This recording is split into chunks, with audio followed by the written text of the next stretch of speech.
But before I head out this week, of course, the extra innings segment, and I have not one, but two extra innings for you. Like the Giants-Dodgers series, they went into two extra innings. I got two extra innings things for you. First and foremost would be something that happened in the Rays game the other day. An intentional balk. I want to talk about this, and the only reason I tweeted out about it when it happened, I thought it was, a fairly straightforward thing that we knew would happen, and I was listening to the game, and the announcers were like, what is going on? What is happening? Why would he do that? Well, let me tell you why he did it. And for those that are unaware, Colin McHugh was pitching in extra innings. So the extra innings rule, there's a runner that starts on second base. The Rays, against the Red Sox, scored 2 runs in the top of the inning. So they're up 2. So let me break it down for you and let me make some sense of this. Here's my tweet. This was on purpose. The runner starts on second base, so it doesn't count as an unearned run if he scores. So McHugh doesn't care. Also, they were up 2 runs. That runner does not matter. Get him off of second base, therefore less worry about the signs. So first off, when I say that run does not matter, it's an 11-9 ball game at that point. They're up 2 runs. If that run on second base scores, it does not matter. Not one bit does it matter if he scores. It makes it an 11-10 ball game. Now you might be saying, well, he could score more easily from third base. 1, the run doesn't matter. 2, if the Red Sox were going to do something that could potentially tie the game, that run is going to score no matter what. So here's why you get him off of second base. Sign stealing is a very prevalent thing in baseball. When you're out on second base, you are told to try and pick up the catcher's signs.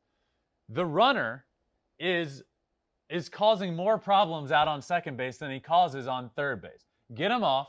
Get him over to third base. You can't see the catcher's signs from third base.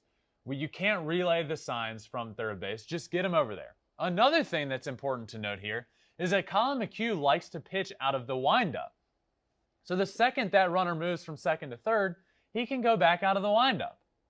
So really, it's a smart thing to do. It's happened quite a few times. Kenley Jansen has done this with the Dodgers for, a few times. But this one just became more, there were a lot of eyes on this game. I tweeted about it, explaining it.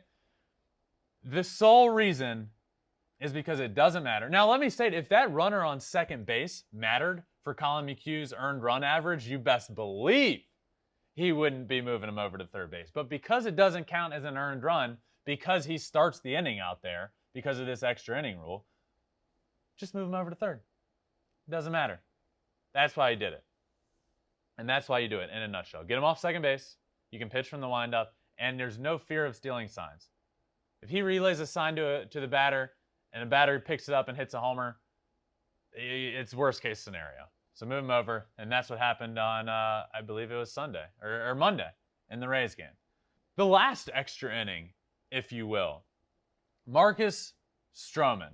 Let me talk about Marcus Stroman. Not enough people talk about him and how good he is for the game of baseball, how much of an athlete he is, how awesome of a human being he is. This guy's a stud.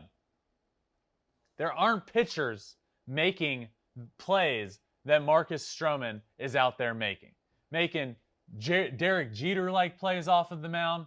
But one I really liked the other day comes from a routine double play ball that ended up getting botched at second base. Juan Soto slides into second, safe. There's nobody covering third base. Nobody.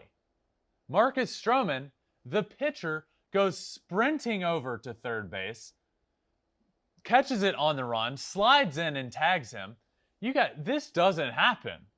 Pitchers don't make plays like this. Marcus Stroman does, because he's a freaking stud of an athlete. But Marcus Stroman needs to be talked about. Not only is he an athlete and making plays out in the field and doing incredible things, but he's also having a great year on the mound. And for those of you that don't follow him, he's been through a lot. He's been through a lot of injuries. He's gone through a lot mentally to get to where he is.